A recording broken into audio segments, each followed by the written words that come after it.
ई ज्ञान विज्ञान चैनल और आज हम पढ़ेंगे आपकी साइंस का लेसन नंबर 8 और उसका हम ये पार्ट पढ़ेंगे सेक्सुअल रिप्रोडक्शन। ठीक है, सेक्सुअल रिप्रोडक्शन में हम सबसे पहले पढ़ेंगे सेक्सुअल रिप्रोडक्शन इन प्लांट्स। बच्चों आपको पता है प्लांट्स में रिप्रोडक्टिव पार्ट कौन सा होता है? फ्लावर होता है। ठीक है, फ्लावर होता है। यदि हम सबसे पहले इस फ्लावर की स्ट्रक्चर देखेंगे कि फ्लावर में क्या स्ट्रक्चर होती है, तो मैंने ये जो डायग्राम बनाया है ये आपकी बुक का नहीं लिया है, उसी से सिमिलर है पर ये इजी है ड्रॉ करने में, तो ये भी आप एग्जाम में ड्रॉ कर सकते हैं।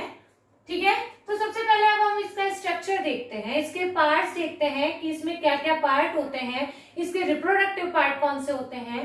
तो ठीक है, तो ये सबसे पहले हम देखेंगे कि ये जो बच्चों नीचे का पार्ट होता है ना, ये वाला, ये क्या होता है? सेपल होता है। सेपल होता है, आपको पता है एक फ्लावर होता है उसके नीचे ग्रीन कलर की लीव्स होती हैं, वो होती है सेपल होती है, और सेपल ग्रीन कलर का होता है। तो यानी ठीक है, ऑफ कोर्स आपको पता है फोटोसिंथेसिस का काम कौन करेगा? सेपल्स करेंगे। सेपल्स के ग्रुप को क्या कहा जाता है? कैलिक्स कहा जाता है। क्या कहा जाता है? कैलिक्स कहा जाता है। अच्छा ठीक है, अब ये सेपल्स के ऊपर ये जो इनकी पत्तियां होती हैं कलरफुल होती हैं, इनमें फ्रेग्रेंस होती है। ठीक है, तो इन सब से क्या होता है? इंसेक्ट इनकी तरफ अट्रैक्ट होते हैं, वो इनका नेक्टर पीते हैं और बदले में इनका क्या करते हैं? पॉलिनेशन करते हैं, है ना। तो ये पेटल्स कहलाते हैं। इनको क्या कहते हैं हम? इन पत्तियों को क्या कहते हैं? पेटल्स कहलाते हैं। और इनके ग्रुप्स को क्या कहते हैं? एक पत्ती को कहते हैं पेटल और पूरे ग्रुप को हम क्या कहते हैं? कैलिक्स कहते हैं। ओके, अब हम इसके मेन देखते हैं रिप्रोडक्टिव पार्ट। रिप्रोडक्टिव पार्ट में आप ये देखोगे जो इसके मिडिल में होता है ना, इसके सेंटर में होता है जो ये पूरा पार्ट, ये इसका है फीमेल रिप्रोडक्टिव पार्ट और इसे हम कहते हैं कार्पल। क्या कहते हैं? कार्पल। इसका अलग से मैंने यहाँ डायग्राम ड्रॉ किया हुआ है, तो देखिए ये होता है कार्पल। कार्पल को हम पिस्टिल भी कहते हैं। क्या कहते हैं बच्चों? Pistil. Another name of carpel is the pistil. ठीक है, पिस्टिल और ये कार्पल के 3 पार्ट्स होते हैं। देखिए ये स्टिग्मा होता है, ऊपर ही ये टॉप पे जो होता है ये स्टिग्मा होता है, और ये स्टिकी होता है, चिपचिपा होता है, ये स्टिकी होता है। ठीक है, ये इसका जो लॉन्ग ट्यूब जैसा पार्ट होता है ये स्टाइल होता है, और ये जो ये फूला हुआ पार्ट है, स्वेलन पार्ट है, इसको हम क्या कहते हैं? ओवरी कहते हैं। ओवरी के अंदर क्या है? ये ओव्यूल्स हैं। ये क्या है? ओव्यूल्स हैं। और इन ओव्यूल्स के अंदर क्या होता है? ओव्यूल्स के अंदर बच्चों वो रिप्रोडक्टिव वो फीमेल गैमेट्स होता है। क्या होता है? Female gamete. ठीक है, यानी एग होता है, एग सेल। ठीक है, क्या होता है ओव्यूल्स के अंदर? फीमेल गैमेट होता है और आप कह सकते हो एग सेल्स होते हैं। ठीक है, तो ये तो हो गया। ये कार्पल को हम क्या क्या कह रहे हैं? ये फीमेल रिप्रोडक्टिव पार्ट है, और इसे हम और क्या क्या कह सकते हैं? एंड्रोशियम।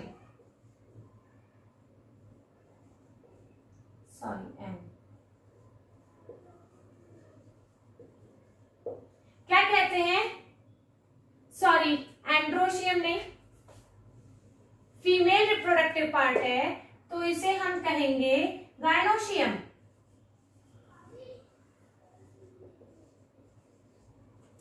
आपको पता है फीमेल से रिलेटेड जितनी भी चीजें होती हैं, जैसे हम डॉक्टर्स को कहते हैं गायनोकोलॉजिस्ट, ठीक है, उसी तरीके से फीमेल कार्बन को क्या कहते हैं हम? ये गायनोशियम। अब ये देखिए, अब मेल रिप्रोडक्टिव पार्ट देखते हैं। मेल रिप्रोडक्टिव पार्ट में क्या होता है बच्चों? एक ये तो होता है एंथर और ये होता है फिलामेंट। तब आप देखिए कि इसका स्ट्रक्चर मैंने यहाँ ड्रॉ किया हुआ है, इसको क्या हम कहते हैं? This is स्टेमन। ठीक है, स्टेमन के अंदर पॉलन सैक होता है, पॉलन सैक के अंदर मतलब ये एंथर है, एंथर में पॉलन सैक होता है, पॉलन सैक में पॉलन ग्रेन्स होते हैं, पॉलन ग्रेन्स में इनके फिर मेल गैमेट होता है। क्या होता है? यहाँ पर मीन्स यहाँ पर मेल गैमेट होता है। ठीक है, और ये इसका फिलामेंट होता है। यानी मेल गैमेट कहाँ पर है, इसके एंथर में, एंथर में पॉलन सैक है, पॉलन सैक में पॉलन ग्रेन्स है, और पॉलन ग्रेन्स के अंदर क्या होता है, मेल गैमेट होता है। ठीक है, हमें क्या चाहिए, male gamete and female gamete ही तो चाहिए ताकि उनका फ्यूजन हो सके और फर्टिलाइजेशन हो सके। अब क्या होगा देखिए, ये तो हो गया एंथर और ये हो गया कार्पल। ठीक है, आप किसी भी फ्लावर को आप ऐसे ऐसे, जब वो बिल्कुल मैच्योर होगा, आप ऐसे ऐसे करेंगे तो येलो येलो कलर के कुछ निकलते हैं दाने दाने टाइप, वही पॉलन ग्रेन्स होते हैं। ओके, तो देखिए आप क्या होगा कि इनके पॉलन ग्रेन्स को इसके स्टिग्मा तक लाना है ना, क्या करना है, इन पॉलन ग्रेन्स को इनके स्टिग्मा तक लाना है। तो ये क्या अपने आप चलकर आ जाएंगे, नहीं आएंगे। ठीक है, तो इसके लिए क्या होता है बच्चों, जो प्रोसेस होता है वो होता है पॉलिनेशन। पॉलिनेशन यानी पॉलिनेशन के प्रोसेस को हम क्या मतलब कैसे डिफाइन कर सकते हैं, transfer of the pollen grain to the sticky stigma of the flower, transfer of the pollen grain to the sticky part of the flower, sticky part of the stigma, sticky stigma of the carpel is called pollination। यानी यहां से यहां पर चले जाएंगे pollen grain, तो इसको हम क्या कह रहे हैं, pollination कह रहे हैं। ठीक है, अब ये pollination क्या, pollination, ठीक है, अब ये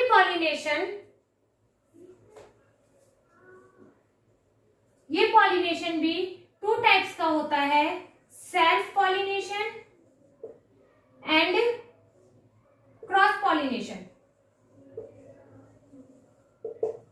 ठीक है बच्चों, पॉलिनेशन भी टू टाइप का होता है, self pollination and cross pollination. Self pollination में तो क्या होता है, देखिए बच्चों, पॉलिनेशन जो होता है मेनली इंसेक्ट के उससे होता है, और पर कई बार बर्ड से भी होता है और विंड से भी होता है। ये आपने छोटी क्लासेस में पढ़ा होगा। आप पर पॉलिनेशन की आपकी बुक में ये दो चीज बताई हुई है कि सेल्फ पॉलिनेशन क्या होता है। सेल्फ पॉलिनेशन होता है ट्रांसफर ऑफ द क्या था ये, transfer of the pollen grains to the sticky stigma of the carpel in the same flower. किसमें हो रहा है, यदि सेम फ्लावर में ही male reproductive part female reproductive part के पास जा रहे हैं, यानी पॉलन ग्रेन्स स्टिग्मा के पास जा रहा है, तो उसको हम क्या कह रहे हैं, सेल्फ पॉलिनेशन। और दूसरा है क्रॉस पॉलिनेशन, जिसमें पॉलन ग्रेन्स मतलब जैसे इंसेक्ट्स के लैग्स पे चिपक जाते हैं, क्योंकि उनमें थोड़े थोड़े से कांटे होते हैं, ओके, तो वो चिपक जाते हैं, तो वो इंसेक्ट उड़ के दूसरे फ्लावर पे जाते हैं उसका नेक्टर पीने, तो वो वहां पर उन पॉलन ग्रेन्स को छोड़ देते हैं और फिर वो उस पे स्टिग्मा पे चिपक जाते हैं, कार्पल पे पिस्टिल पे चिपक जाते हैं। तो इस तरीके से वो जो पॉलिनेशन हुआ एक फ्लावर से दूसरे फ्लावर में, उसको हमने क्या कहा, क्रॉस पॉलिनेशन। ठीक है बच्चों, तो ये तो हो गया कि पॉलिनेशन हुआ, तो पॉलिनेशन से यहां तक पॉलन ग्रेन आ गया। ठीक है, अब ये इसका होने के बाद, यानी ये तो पॉलिनेशन का तो हो गया, अब आपको पता है इसके बाद क्या होना है, फर्टिलाइजेशन होना है। फर्टिलाइजेशन में आपको पता है fusion of the male gamete with the female gamete to form zygote. क्या बनता है, जायगोट बनता है। तो उसका ये डायग्राम देखिए, ये बता रखा है कि कैसे जायगोट का फॉर्मेशन होता है। तो देखिए ये पॉलन ग्रेन आया, ये पॉलन ग्रेन आके इस स्टिग्मा पे चिपक जाता है, क्योंकि इसमें कांटे से होते हैं हल्के हल्के से, और आपको बताया है कि कार्पल का जो स्टिग्मा होता है वो स्टिकी होता है, वो चिपक थोड़ा सा चिपचिपा होता है, तो पॉलन ग्रेन इस पे आके चिपक जाता है। अब ये यदि जब चिपक जाता है तो ये एक ट्यूब फॉर्मेशन कर लेता है। ठीक है, ट्यूब का फॉर्मेशन करके ये इसके स्टाइल में से होता हुआ, यहां से होता हुआ और इनकी ओवरी में चला जाता है। कहा जाता है, ओवरी में, मतलब ओव्यूल्स के पास जाएगा ना, तभी तो इनका फर्टिलाइजेशन होगा। तो ये यहाँ पर ओवरी के अंदर ओव्यूल से इसको अब फ्यूजन करना है, तो ये यहाँ फीमेल जर्म सेल यानी फीमेल गैमेट के पास जाके एक एम्ब्रियो बना, मतलब एम्ब्रियो ने जायगोट बना लेता है। आपको पता है जायगोट कैसे बनता है, जायगोट बनता है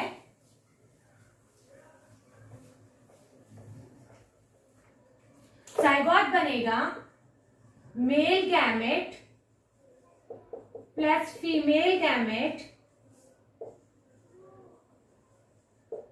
उससे क्या बनेगा, जायगोट बन जाएगा। यही प्रोसेस यहाँ पर हो रहा है और इस प्रोसेस को हम क्या कह रहे हैं, फर्टिलाइजेशन। क्या कह रहे हैं इसको, फर्टिलाइजेशन। तो यही प्रोसेस आप देख रहे हो, ये देखिए इसके अंदर पॉलन ग्रेन के अंदर आपको बताया था मेल गैमेट होता है, ये इसके अंदर ये भी जा रहा है और ये मेल गैमेट इसके साथ यहाँ पर फ्यूज हो जाता है और यहाँ एक बन जाता है जाइगोट। ओके, अब ये जाइगोट फर्दर डिवाइड होता जाएगा और जाइगोट से क्या बनता है बच्चों, एम्ब्रियो। जाइगोट से क्या बनता है, एम्ब्रियो बनता है। फर्दर डिवाइड होता हुआ, जाइगोट तो यूनिसेल्युलर होता है, फिर ये डिवाइड होता जाता है और क्या बना लेता है, एम्ब्रियो बना लेता है। ठीक है, और ये क्या होता है, फिर ये जो ओव्यूल है, ये जो ओव्यूल पार्ट है, ये इसके ऊपर चारों तरफ एक कोट बना लेते हैं और उससे क्या बन जाता है, सीड। क्या बन जाता है, सीड बन जाता है। और ओवरी किस में कन्वर्ट हो जाती है, मैच्योर होके फ्रूट में। ओवरी किस में कन्वर्ट हो जाती है, फ्रूट में कन्वर्ट हो जाती है। और एम्ब्रियो किस में कन्वर्ट हो जाता है, सीड में। और आपको बच्चों पता है कि seed is the future plant. जब हम इस सीड को कहीं और अप्रोप्रिएट कंडीशंस में प्लांट करेंगे तो इससे क्या होगा, ये जर्मिनेट होता है ना, और इससे रूट एंड शूट पार्ट निकलते हैं, तो उसी से ही वो नया प्लांट बनाता है। ठीक है, तो इस तरीके से, और ये राइप होके पूरा मैच्योर होके ये फ्रूट बना लेता है। तो बच्चों आपको पता चल गया, ओवरी क्या बना रहा है, फ्रूट बना रहा है, और ये ओव्यूल्स से क्या बन रहे हैं, ओव्यूल्स और उसके कॉम्बिनेशन से, फ्यूजन से सीड बन रहे हैं। तो ये तो हमारा हो गया है फ्लावर्स में रिप्रोडक्शन पार्ट। अब हम क्या पढ़ेंगे, sexual reproduction in the human being. बच्चों अब हमको देखना है sexual reproduction in the human beings. तो उसमें हमको देखना है, देखिए बच्चों आपको पता है कि जब बच्चे जब शुरू में बॉर्न होते हैं तो उनमें थोड़े से मतलब सेम ग्रोथ होती जाती है, मतलब बड़ी उनकी हाइट बढ़ती है, टीथ भी टूटते हैं और फिर ये सब मतलब सेम ग्रोथ होती जाती है। पर at the age of the 11 to 12 क्या होता है, 11 से 12 एज के बीच में बच्चों में मतलब मेल्स में अलग और फीमेल्स में अलग रिप्रोडक्टिव ग्रोथ होने लगती है।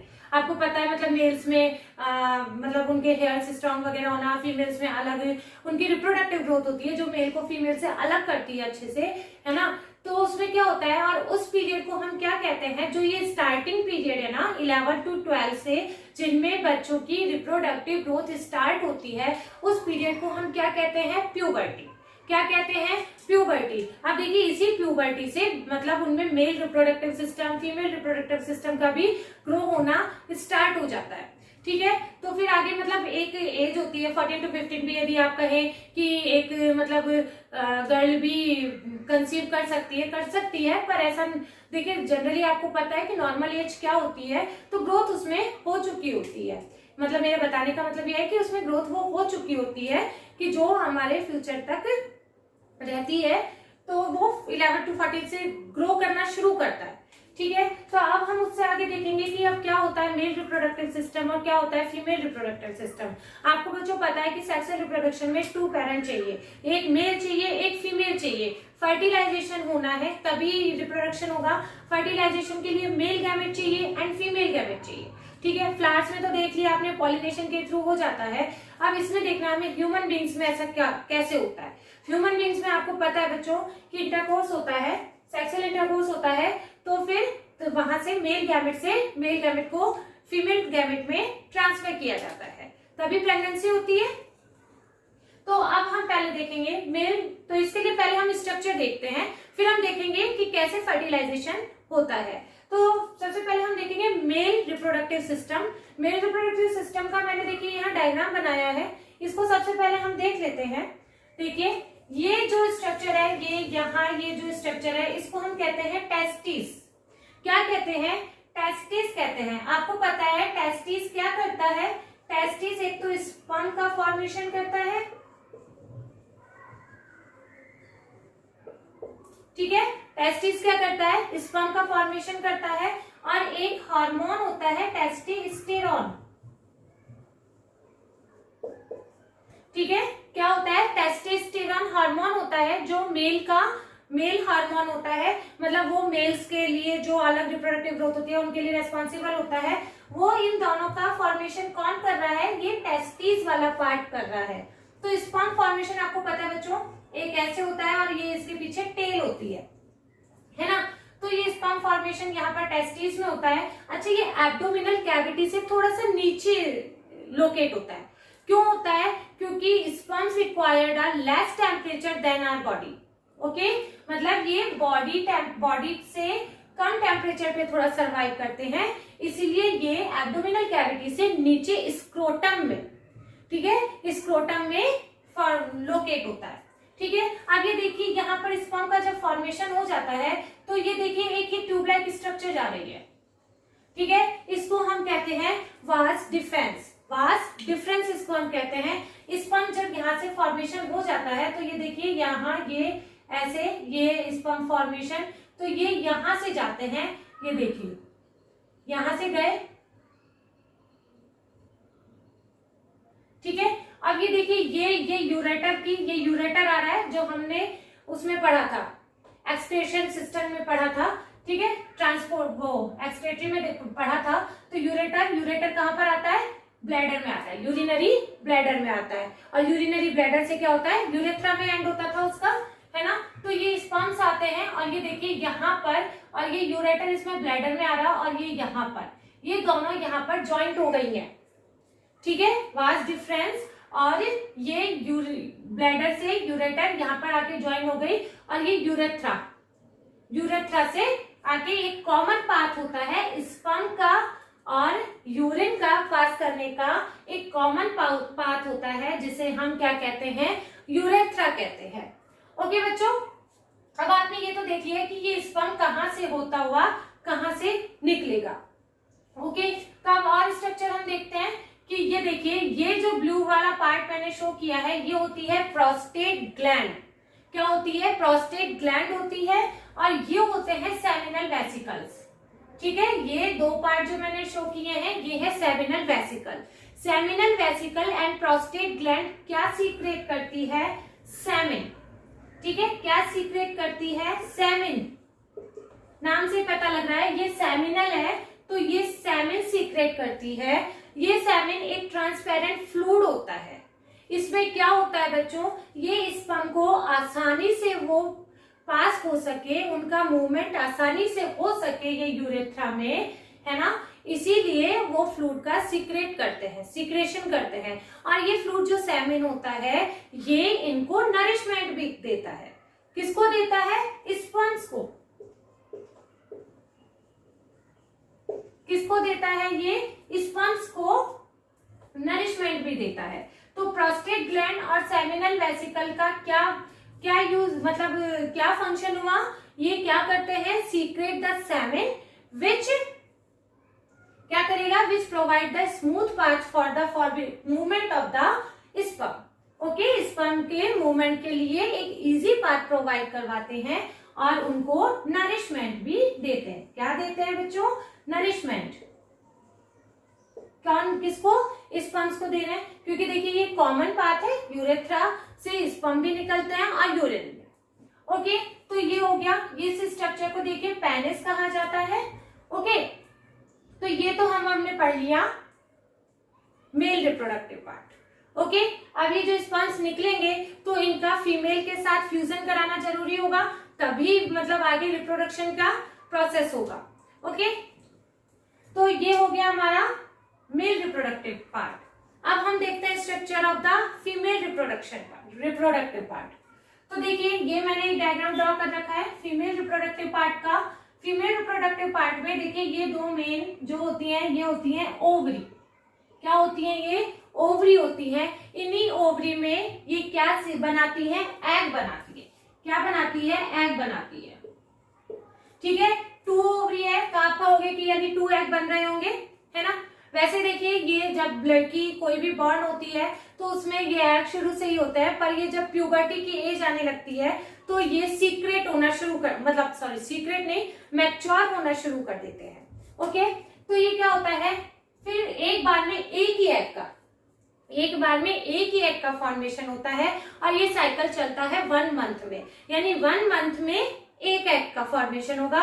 अनदर मंथ में फिर वो एग या तो फर्टिलाइज्ड होगा या डिस्ट्रॉय हो जाएगा। फिर दूसरे मंथ में दूसरा एग फॉर्मेट होता है। ओके, तो ऐसा होता है एक मंथ में तो इस ओवरी से एग बनेगा, दूसरे मंथ में इस ओवरी से एग बनेगा, फिर तीसरे मंथ में इस ओवरी से एग बनेगा, यानी ऑल्ट्रेशन में दोनों ओवरी से एग बनता जाता है।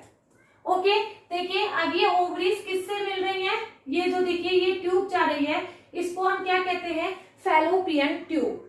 क्या कहते हैं, फैलोपियन ट्यूब। तो ये देखिए ये है फैलोपियन ट्यूब। ओके, ये फैलोपियन ट्यूब, और ये जो पार्ट होता है ये होता है यूट्रस। क्या होता है, यूट्रस होता है, यूट्रस, फिर ये सर्विक्स होती है जो वेजाइना के थ्रू बाहर आ जाता है। ओके, मतलब मेन पार्ट क्या हो गया, ओवरी हुआ, फैलोपियन ट्यूब हुआ, this part is known as the uterus, फिर ये सर्विक्स हुआ और ये वेजाइना हो गया। ठीक है, मेन तो ये पार्ट हो गए। अब देखिए इनमें क्या होता है, ओवरी ने देखिए एग का फॉर्मेशन किया, फिर ये एग यहां से चलना शुरू करता है। ठीक है, फैलोपियन ट्यूब से चलना शुरू करता है। अब इसी बीच मान लीजिए सेक्सुअल इंटरकोर्स होता है मेल एंड फीमेल के बीच में, तो क्या होगा, जो यहाँ से स्पर्म बना है ना, वो यहाँ से एंटर करेगा। ठीक है, और ऐसा नहीं होता है कि एक ही स्पर्म होता है, स्पर्म बहुत सारे होते हैं। ठीक है, स्पर्म बहुत सारे होते हैं, कुछ खराब हो जाते हैं, कुछ ऐसे हो जाते हैं, है ना, मतलब फिर क्या होता है, बहुत सारे स्पर्म एंटर करते हैं, बहुत सारे एंटर किए, इनमें से कुछ यहाँ तक आते खराब हो गए, कुछ यहाँ पर, कुछ और एक या दो यहाँ तक पहुंच पाता है। ओके, और यहाँ से आपको पता है बच्चों एग आ रहा है, ये स्पर्म आ रहा है। ठीक है, तो ये यहाँ से इनका फ्यूजन हो गया, फ्यूजन हो गया एग का और स्पर्म का। और आप बच्चों जानते हो fusion of the egg and sperm, मतलब ये फीमेल गैमेट हो गया और ये मेल गैमेट हो गया, तो यानी फर्टिलाइजेशन हो गया। इसी प्रोसेस को तो हम फर्टिलाइजेशन कह रहे हैं। तो ये फर्टिलाइजेशन हो गया, और फर्टिलाइजेशन में क्या हुआ बच्चों, जायगोट का फॉर्मेशन हो गया। ठीक है, यानी यहां पर ये एक क्या बन गया, जायगोट बन गया। ठीक है, जायगोट फॉर्मेशन हो गया। आपको पता है जायगोट एक यूनिसेल्युलर ऑर्गेनिज्म होता है, यानी हम भी कभी जब बने तो किससे शुरुआत हुई, एक यूनिसेल्युलर ऑर्गेनिज्म थे। ये फर्दर डिवाइड होके डिवाइड 1 से 2, 2 से 4, 4 से 8, है ना, ऐसे 8 से 16, ये सेल्स का डिवीजन होता रहता है। ठीक है, तो ये जायगोट आगे फर्दर डिवीजन होता जाता है और क्या बन जाता है, एम्ब्रियो। क्या बन गया बच्चों, जायगोट से एम्ब्रियो बन गया। अब इसको हम जायगोट नहीं बोलेंगे क्योंकि जायगोट होता है यूनिसेल्युलर, और जायगोट से अब क्या हो गया, वो फर्दर डिवाइड होता रहता है और वो क्या बन गया है, एम्ब्रियो बन गया है। अब ये एम्ब्रियो क्या करता है, ये एम्ब्रियो अपने आप को यूट्रस की, ये एम्ब्रियो अपने आप को यूट्रस की लाइनिंग के साथ चिपका लेता है। क्या करता है, यूट्रस की लाइनिंग के साथ चिपका लेता है ना। तो ये क्या कहेंगे इसको हम, कि एम्ब्रियो का जब यूट्रस की लाइनिंग के साथ attachment, the process of the attachment of the embryo with the lining of the uterus is called implantation.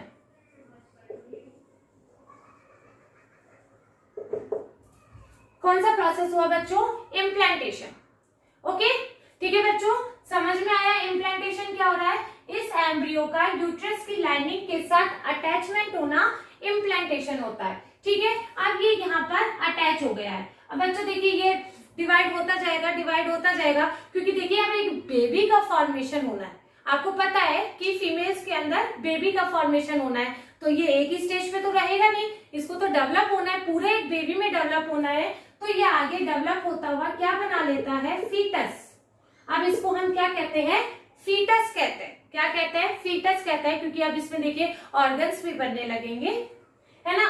और इसी बीच में देखिए क्या होता है, देखिए हर महीने में एक एग का, मैंने आपको बताया कि मतलब वुमेन की बॉडी में एक एग का फॉर्मेशन होता रहता है। तो एग का फॉर्मेशन होता रहता है, इसीलिए भगवान ने मतलब कुछ ऐसा स्ट्रक्चर बनाया है फीमेल का कि वो हर महीने में इस बात के लिए उसकी बॉडी प्रिपेयर होती रहती है कि मान लीजिए एक फ्यूजन हो जाता है तो बेबी बनेगा, तो उसके लिए नरिशमेंट के लिए एक स्ट्रक्चर रेडी होता रहता है। तो इसीलिए यहाँ पर एक स्ट्रक्चर रेडी होता रहता है। देखिए network of the blood cells, blood vessels को, है ना, ये बनता रहता है, ये बनता है, ये हर वक्त बनता है, हर महीने बनता है, चाहे फर्टिलाइजेशन होगा या नहीं होगा, पर ये बनेगा। ठीक है, तो ये बनता रहता है। ये देखिए ये क्या करता है, नरिशमेंट करता है फीटस को। अब क्या करेगा, फीटस को नरिशमेंट देगा। भाई कोई तो नरिशमेंट देने के लिए होना चाहिए ना, नहीं तो ये तो सब बॉल्स हैं। तो ये फीटस को नरिशमेंट देता है और इनको हम क्या कहते हैं, प्लेसेंटा। क्या कह रहे हैं, प्लेसेंटा कह रहे हैं बच्चों, फीटस में और मम्मा के। ठीक है, मम्मा कह लीजिए, फीमेल कह लीजिए, फीटस। और ये फीटस कैसे लेता है, मम्मा से कुछ भी खाने पीने का नरिशमेंट कैसे लेता है, इस प्लेसेंटा के थ्रू ही लेता है। ग्लूकोज और ऑक्सीजन कैसे लेता है, उस फीटस तक कैसे पहुंचता है, इस प्लेसेंटा के थ्रू ही पहुंचता है। और उस फीटस का, बेबी का जो एक्स्ट्रा वेस्ट होता है, इस प्लेसेंटा के थ्रू ही वो मदर में एक्सक्रेट कर देता है। तो ये प्लेसेंटा का देखिए रोल समझ में आया। ये इसका मेन फंक्शन क्या है, ये फीटस को नरिशमेंट देता है और वेस्ट भी ले लेता है प्लेसेंटा के थ्रू। तो देखिए इस तरीके से ये मतलब पूरा एक यहाँ पर स्ट्रक्चर हो जाता है जो बेबी को पूरा, अब यहाँ बेबी पूरा 9 महीने तक, आपको पता है बेबी पूरा 9 महीने तक, मतलब बेबी को मैच्योर होने में 9 महीने लगते हैं। जब वो इस दुनिया में आता है तो 9 महीने पहले मदर की अपने मदर के स्टमक में रहता है, ये आपको पता है ना। तो यानी और वो जो 9 महीने का पीरियड होता है जिसमें बेबी ग्रोथ करता है, उसको हम क्या कहते हैं, गैस्टेशन। क्या कहते हैं, गैस्टेशन। ठीक है बच्चों, तो ये तो हुआ हमारा कि किस तरीके से फर्टिलाइजेशन हुआ और किस तरीके से फिर फर्टिलाइजेशन के बाद जायगोट का, जायगोट के बाद देखिए एम्ब्रियो का डिवीजन होके एम्ब्रियो बन गया। एम्ब्रियो ने फिर देखिए अपने आप को क्या किया, यूट्रस की इनर वॉल से अटैच कर लिया। अटैच करने के बाद उस प्रोसेस को क्या कहते हैं, इम्प्लांटेशन। अब क्या होगा कि देखिए हर महीने होता है ऐसा, फीमेल में हर महीने होता है कि ब्लड वेसल्स वगैरह अपने आप को मतलब वो बना लेती हैं कि एक फीटस, एक बेबी आएगा, उसको हमें नरिश करना है, ये स्ट्रक्चर होती है, तो वो बनती रहती है। ओके, अभी बताएंगे कि यदि ऐसा नहीं भी होता है तो भी क्या होता है फीमेल की बॉडी में, है ना। तो ये क्या हुआ, देखिए ये फिर यहाँ पर इस तरीके से वो ब्लड वेसल से प्लेसेंटा के थ्रू मदर से पूरा नरिशमेंट भी लेता है। ओके, और अपना एक्स्ट्रा वेस्ट भी दे देता है। तो इस तरीके से ये हमारा हो गया दोनों का रिप्रोडक्टिव सिस्टम। अच्छा बच्चों, अब मैंने अभी आपको कहा कि यदि ये मतलब फर्टिलाइजेशन नहीं होता है तो भी क्या होता है फीमेल बॉडी में, है ना, तो उसको हम कहते हैं मेंस्ट्रुएशन साइकिल। क्या कहते हैं, मेंस्ट्रुएशन कहते हैं, और उसको साइकिल को क्या कहते हैं, मेंस्ट्रुअल साइकिल कहते हैं। क्या वर्ड है, इसको मैं डिलीट कर देती हूँ, वो सॉरी इरेज कर देती हूँ।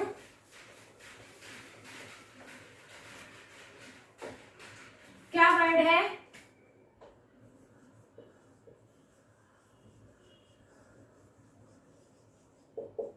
मेंस्ट्रुएशन, है ना। अब आप कहेंगे ये क्या होता है, तो बच्चों अभी हमने देखा कि हमने आपको बताया, जैसे मतलब बताया कि ये आप एक जनरल फिनोमिना है कि फीमेल की बॉडी में हर महीने एक एग का फॉर्मेशन होता ही होता है।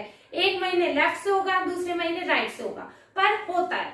ठीक है, एग ये मतलब 11-12 से स्टार्ट हो जाता है। ओके, पहले बहुत ही रेगुलर होता है ये मेंस्ट्रुएशन, बाद में धीरे धीरे जब मैच्योर होने लगती है फीमेल तो उनमें ये रेगुलर हो जाता है। तो क्या होता है, देखिए बच्चों यहाँ तो एग का फॉर्मेशन हो गया, और ये आपको पता है। अच्छा, आपको मैं एक बात बताना भूल गई कि जो साइट ऑफ द फर्टिलाइजेशन होता है वो क्या होती है, फैलोपियन ट्यूब, क्योंकि आपको बताया फैलोपियन ट्यूब में ही स्पर्म और उसका फर्टिलाइजेशन होता है, फ्यूजन होता है ना। तो चलिए छोड़िए वो टॉपिक, उसका मतलब आप ध्यान रखना, site of the fertilisation is the fallopian tube. Okay, अब क्या होता है, देखिए ये एग का तो फॉर्मेशन हुआ, ठीक है, और ये एग यहाँ पर आ भी जाता है, ठीक है, पर जरूरी नहीं है ना कि हर वक्त स्पर्म से फर्टिलाइजेशन होना ही हो, नहीं होता है। आपको पता है कि 24-25 में एक वुमेन प्रेग्नेंट होती है तो उससे पहले भी तो चलता रहता है ना साइकिल, तो हर साल साइकिल हर महीने चलना है, तो ये एग का फॉर्मेशन होगा। और यहाँ पर अभी कोई स्पर्म इंट्रोड्यूस नहीं हुआ है, तो अब ये इस एग को टूटना भी तो होगा, इस एग का मतलब ब्रेकडाउन होना शुरू हो जाएगा। और आपको बताया अभी कि चाहे मतलब फीमेल बॉडी में इस तरीके का स्ट्रक्चर होता है कि वो हर महीने इस प्रिपरेशन में रहता है कि यदि फर्टिलाइजेशन हो जाएगा और जायगोट फॉर्मेशन हो जाएगा, एम्ब्रियो बन जाएगा, तो हमें उसको नरिश करना ही है। इसके लिए ये ब्लड वेसल्स पूरी तैयार हो जाती है नरिशमेंट देने के लिए। अब क्या होगा, अब यदि ये एग तो हो गया, इसका फर्टिलाइजेशन नहीं हुआ है, तो धीरे धीरे इनका भी ब्रेक डाउन होना शुरू हो जाएगा, ये भी ब्रेक डाउन होना शुरू हो जाएंगे और ये भी ब्रेक डाउन होना शुरू हो जाएगा। ऐसा होता है, देखिए 14th डे तक तो ये मैच्योर हो जाता है। उसके बाद यदि मतलब 20वें दिन तक ऐसा नहीं होता है कि कोई फर्टिलाइजेशन, और ये लास्ट के 2-3 डेज में मतलब ये ब्रेक डाउन होना स्टार्ट कर देता है, ब्रेक डाउन ये भी स्टार्ट कर देता है, और ये सारी ब्लड वेसल्स और म्यूकस भी ब्रेक डाउन होने लग जाती है। और ये फिर एक टाइम आता है, ये धीरे धीरे स्टार्ट होके एक टाइम आता है, अप्रोक्सीमेट 28 डेज होता है, सब में अलग अलग होता है, 25 to 30 डेज होता है, ये वैरी करता है फीमेल टू फीमेल पे। ओके, और फिर ये सर्विस के थ्रू वेजाइना से ये पूरा ब्लड वेसल्स बाहर आ जाती है, क्योंकि फिर अगले महीने फिर से नया बनना है। और इस प्रोसेस को हम कहते हैं मेंस्ट्रुएशन, और ये जो साइकिल हर महीने चलता जा रहा है उसको हम क्या कह रहे हैं, मेंस्ट्रुअल साइकिल। ये कितने डेज का होता है बच्चों, नॉर्मली 28 डेज का होता है, जो शुरू में गर्ल्स में बहुत मतलब इरेगुलर होता है, और बाद में धीरे धीरे एज बढ़ती जाती है, तो उसके बाद ये रेगुलर होने लग जाता है, 28 डेज का होता है। ओके बच्चों, तो ये देखिए मतलब ब्रेकडाउन होना शुरू हुआ, और ये इस तरीके से फिर इनमें मतलब शुरू के 3-4 दिन तक ब्लीडिंग होती है। क्यों होती है, क्योंकि ये सारी ब्लड वेसल्स बाहर टूट के पूरी थ्रू वेजाइना बाहर आने लगती है। ओके बच्चों, clear, menstruation and the menstrual cycle. तो बच्चों अब हम देखेंगे रिप्रोडक्टिव हेल्थ। रिप्रोडक्टिव हेल्थ क्या होता है, आप ये कहेंगे कि अब ये कौन सी हेल्थ आ गई। तो देखिए बच्चों, आपको पता है कि जैसे आपने बताया, अभी हमने बताया कि 11 to 12 एज के बीच में मतलब मेल्स में भी एंड गर्ल्स में भी ओके रिप्रोडक्टिव मैच्योरेशन स्टार्ट हो जाता है, मतलब रिप्रोडक्टिव उनका मैच्योर होने शुरू हो जाते हैं, ऑर्गन्स बनना शुरू हो जाते हैं, है ना। पर ये तो जरूरी नहीं है ना कि ठीक है उसकी 12 एज से ही बनना शुरू हो गए हैं, तो वो क्या तभी 14, 15, 16 एज में क्या वो एक बेबी को कैरी कर पाएगी, नहीं हो पाएगा। इसलिए उसकी हेल्थ का भी ध्यान रखना बेहद जरूरी भी होता है। देखिए ना वो मेंटली ना वो फिजिकली किसी भी तरीके से तैयार नहीं होते हैं, और ना ही मेल्स भी तैयार होते हैं, ठीक है। तो मतलब एक ये बहुत जरूरी हो जाता है कि ये देखा जाए कि वो किस एज तक वो फिजिकली भी रेडी है कि भाई एक बेबी को बना, एक बेबी मतलब बेबी की जिम्मेदारी भी आपको पता है बहुत जरूरी हो जाती है, बहुत बड़ी जिम्मेदारी होती है। तो उसके लिए एक फीमेल को रेडी होना पड़ता है, मेंटली रेडी होना पड़ता है, फिजिकली रेडी होना पड़ता है, फाइनेंशियली भी रेडी होना पड़ता है ना। तो ठीक है, तो इन सब चीजों के लिए क्या है कि अब कुछ प्रिवेंशंस भी है। मान लीजिए किसी भी गर्ल की शादी भी हो जाती है 18th में, तो कुछ प्रिवेंशंस भी होते हैं जिससे वो प्रेगनेंसी को रोक सकेंगे, है ना। तो जब वो चाहे तब वो प्रेगनेंसी कंसीव कर पाएंगे, है ना। तो उसके लिए कुछ मेथड्स भी होते हैं। तो अब हम उन्हीं मेथड्स की बात करेंगे कि किसी भी तरीके से किसी भी फीमेल को मतलब, और मेल्स भी आजकल बहुत मेथड होते हैं, बहुत तरीके होते हैं जो प्रेगनेंसी को रोक सकते हैं, फर्टिलाइजेशन को रोक सकते हैं। तो सबसे पहले यही देखना है रिप्रोडक्टिव हेल्थ में। अच्छा देखिए, आपको पता है जब ये मतलब सेक्सुअल इंटीमेशन जो होता है वो कितना इंटीमेट कांटेक्ट होता है ना, कांटेक्ट होता है बॉडीज का कितना, तो उससे क्या होता है डिजीजेस भी पास होती है। मान लीजिए कोई HIV पॉजिटिव इंसान है ना, वो दूसरे के कांटेक्ट में यदि आ जाता है तो दूसरा भी HIV पॉजिटिव हो जाता है। आपको पता है HIV पॉजिटिव क्या होता है। तो उसी तरीके से मतलब कि सेक्सुअल कांटेक्ट आने से डिजीजेस भी हो जाती है। तो देखिए क्या है, ये आपको नाम याद कर लेने हैं, ये एग्जाम में आते हैं। क्या है देखिए, बैक्टीरियल डिजीजेस तो क्या होती है, गोनोरिया एंड सिम्फाइलस। इनसे आपको कोई मतलब नहीं है कि ये होता क्या है, बस अभी आप नेम याद कर लीजिए, ठीक है। तो क्या होता है बैक्टीरियल डिजीजेस, तो क्या होती है gonorrhoea and syphilis, and viral disease क्या होती है वॉर्स एंड HIV एड्स होती है। क्या होती है, वॉर्स एंड HIV एड्स होता है सॉरी। आपको पता है बच्चों ये HIV एड्स क्या होता है, HIV वायरस होता है ना, अक्वायर्ड इम्यूनो डिफिशियंसी सिंड्रोम, ठीक है। तो HIV बहुत, इससे क्या होता है, इम्यूनिटी बहुत ज्यादा वीक हो जाती है ना। तो किसी को खांसी भी हो गई है, किसी को जुकाम भी हो गई है, आप ये मत कहना आजकल कोरोना भी तो हो रहा है ना। तो पर ठीक है, पर एड्स में क्या होता है, तो वो इंसान को जुकाम से भी वो मतलब उसकी इम्यूनिटी इतनी वीक हो जाती है कि वो मर सकता है। बहुत ही डेंजरस बीमारी है, तो आपको पता है। पर आप ये नाम याद कर लीजिए, बैक्टीरियल से तो होता है gonorrhoea and syphilis, and viral से होता है वॉर्स एंड HIV एड्स होता है ना। तो ये तो हो गया अपने जो, इनको क्या कहते हैं अपन, सेक्सुअली ट्रांसमिटेड डिजीज। क्या कहते हैं, सेक्सुअली ट्रांसमिटेड डिजीज, मानी मतलब जो इंटरकोर्स के टाइम डिजीजेस हो सकती हैं, लोगों को होने वाली डिजीज को, ये एसटीडीज हैं, ये आपको याद करनी ही करनी है। ओके, अब आता है कॉन्ट्रासेप्शन। कॉन्ट्रासेप्शन क्या होता है, कॉन्ट्रासेप्शन वो होता है जिससे हम प्रेगनेंसी को अवॉइड कर सके। अभी नहीं चाहिए किसी भी मतलब किसी फीमेल को प्रेगनेंसी, तो वो किन तरीकों से अवॉइड कर सकती है वो देखते हैं। देखिए, ये कॉन्ट्रासेप्शन मतलब, अब देखिए मतलब avoidance of the pregnancy can be achieve by preventing the fertilisation of ova. कैसे हो सकता है, मतलब कि भाई जो ओवा एग बनता है, अभी हमने जो देखा ओवी से एग बना, उसके फर्टिलाइजेशन को रोक दीजिए, प्रेगनेंसी होगी नहीं, है ना। तभी तो फर्टिलाइजेशन नहीं होगा तो प्रेगनेंसी होगी नहीं। या तो अब एग को या तो एग तो बनेगा ही बनेगा, या तो हम स्पर्म तक उसका पहुंचना बंद कर दें, या एग स्पर्म तक ना पहुंचे, कुछ भी ऐसा करें जिससे कि वो फर्टिलाइजेशन ना हो सके।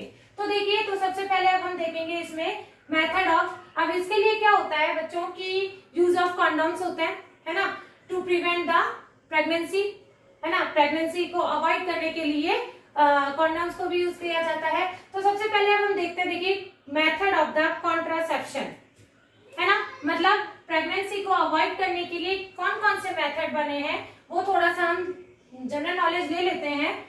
बड़े हो गए हैं अब आप लोग, 10th क्लास में आ गए, तो थोड़ी सी नॉलेज आप लोगों को होनी चाहिए।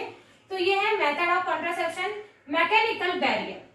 सबसे पहला कौन सा है, मैकेनिकल बैरियर। देखिए, आपको ये ऐसे याद रखने पड़ेंगे कि मैकेनिकल बैरियर में कौन सा मेथड है। मैकेनिकल बैरियर में बच्चों क्या होता है, use of condoms, cervical caps and diaphragm. Use of condom, cervical caps and diaphragm. आप कहेंगे सर्वाइकल कैप्स एंड डायफ्राम भी क्या होता है, ये फीमेल कॉन्डोम्स होते हैं। ये क्या होता है बच्चों कि ये बलून शेप का मतलब स्ट्रक्चर होता है, और ये पेनिस पे लगा दिया जाता है, या फिर ये वेजाइना वगैरह पे लगा दिया जाता है, जिससे स्पर्म्स का एग से मतलब मीट करना या उनका मिलना रोक दिया जाता है। ओके, तो ये मतलब उसी में रह जाते हैं, स्पर्म्स वगैरह उसी में रह जाएंगे, और यहाँ से एग नहीं, यहाँ में क्या होगा कि स्पर्म इंट्रोड्यूस नहीं हो पाएंगे फीमेल की बॉडी में। तो ये हो जाते हैं मैकेनिकल बैरियर। अब हम देखते हैं केमिकल मेथड। ये तो हो गया मैकेनिकल, ऐसे ही याद करना है आपको। और दूसरा होता है केमिकल मेथड। केमिकल मेथड में क्या होता है बच्चों, use of oral pills. Oral pills दी जाती है ना। तो उसमें क्या होता है कि वो है ना, जो पिल्स मतलब हर महीने में हर दिन हमको लेनी होती है, और उसमें क्या होता है कि वो हार्मोनल बैलेंस को थोड़ा सा चेंज कर देते हैं, ठीक है, जिससे मतलब हार्मोन्स से चेंज हो जाते हैं, जिससे वो इस फर्टिलाइजेशन को रोक सके। पर इनके साइड इफेक्ट बहुत होते हैं, इनके साइड इफेक्ट बहुत होते हैं, बहुत नुकसान करती हैं ये। पर मेथड होते हैं कुछ, हमेशा डॉक्टर से ये पूछ के फीमेल्स और मेल्स भी लेते हैं, है ना, महीने में पूरा लेना होता है, पर इनके साइड इफेक्ट्स बहुत ज्यादा होते हैं। थर्ड है intrauterine contraceptive device. Intrauterine contraceptive device, इनको कहते हैं IUCD। IUCD देखिए बच्चों, इसमें क्या होता है, कॉपर टी। कॉपर टी क्या होता है, फीमेल रिप्रोडक्टिव सिस्टम में, है ना, एक वेजाइना के थ्रू कॉपर टी लगा दी जाती है। उस कॉपर टी के लगाने से क्या होता है, placed in the uterus to prevent the pregnancy. Side effect of due to the, मतलब आगे बताती हूँ, मतलब डॉक्टर्स के जरिए, डॉक्टर्स वेजाइना के थ्रू एक कॉपर टी, एक मतलब चीज होती है, वो लगा दी जाती है, जिससे एग और स्पर्म्स का फर्टिलाइजेशन नहीं हो पाता है। पर इसका भी साइड इफेक्ट बहुत होता है। साइड इफेक्ट क्यों होता है, due to the irritation of the uterus. क्यों होता है, due to the irritation of the uterus, क्योंकि उसमें थोड़ा सा ये सब चीजें चेंज हो जाती है हमारे फिजिकली, तो उसमें दिक्कत हो जाती है। ठीक है प्रोसेस की, मान लीजिए कई बार होता है एक बेबी होता है और फिर दूसरे बेबी में 3 साल का गैप, मतलब आपको पता है 3 इयर्स तो मिनिमम होना ही चाहिए बेबी के लिए भी, और उसी मदर के लिए भी उसकी हेल्थ होना बहुत जरूरी है, तो उसके लिए 3 साल का। तो करते हैं, ऐसा बहुत लोग होता है कि फिर वो 3-4 साल के लिए कॉपर्टी लगा दी जाती है। डॉक्टर को पर्सनल बराबर से कांटेक्ट में रखना पड़ता है ना, पर ये मेथड होता है। ओके, अब होता है सर्जिकल मेथड। सर्जिकल मेथड में क्या होता है बच्चों, ये आप लोगों ने काफी पेपर्स वगैरह भी आप पढ़ते होंगे, तो ये बहुत केसेस भी मतलब हो जाते हैं। हुआ था एक बार राजस्थान में कुछ, है ना। तो सर्जिकल मेथड में क्या होता है कि मेल्स में और फीमेल्स में दोनों में ही सर्जरी करवाई जाती है, ताकि मेल्स में तो क्या होता है, देखिए मेल्स में क्या होता है, vas deferens is blocked to prevent the sperm transfer. आपको बताया था कि वास डिफरेंस के थ्रू ही स्पर्म्स का ट्रांसफर होता है, फिर वो यूरेथ्रा से बाहर निकलता है, पेनिस से यूरेथ्रा से बाहर निकलता है। तो क्या किया जाता है बच्चों, वास डिफरेंस को ही ब्लॉक कर दिया जाता है, जिससे आगे स्पर्म्स जा ही नहीं पाते, तो वो वहीं पर ही मतलब डिस्ट्रॉय हो जाते हैं। ओके, तो वास डिफरेंस को ही ब्लॉक कर दिया जाता है स्पर्म के ट्रांसफर को रोकने के लिए। और ये वास डिफरेंस को ब्लॉक किया जा रहा है, इसलिए इसको क्या कहा जाता है, वैसेक्टोमी। क्या कहा जाता है, वैसेक्टोमी इसको कहा जाता है। ठीक है बच्चों, ये थोड़ा सा याद कर लीजिए।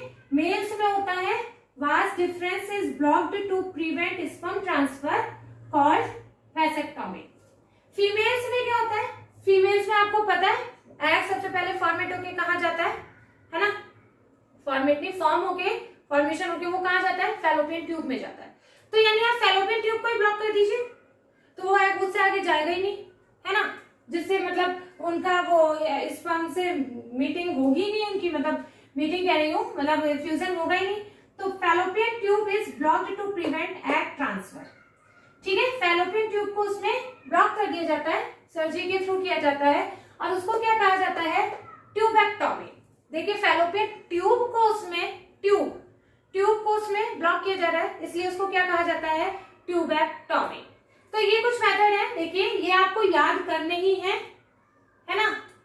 ये थोड़ा से पार्ट ऐसे हैं जो अब आप लोगों को, कि आप लोग बड़े हो गए हैं तो थोड़ी सी नॉलेज होनी चाहिए, तो ये आप एसिडीज याद कर लेनी है। और फिर ये कुछ मेथड्स हैं, मैकेनिकल बैरियर, केमिकल मेथड्स, और ये IUCAD और surgical method, vasectomy and tubectomy terms आपको याद होनी चाहिए। तो बच्चों इसी के साथ हमारा ये लेसन का ये वाला पार्ट भी फिनिश होता है। प्लीज मेरे चैनल को, आपको यदि वीडियो पसंद आता है तो लाइक कीजिए, शेयर कीजिए एंड सब्सक्राइब कीजिए। ठीक है, ओके, बाय बाय।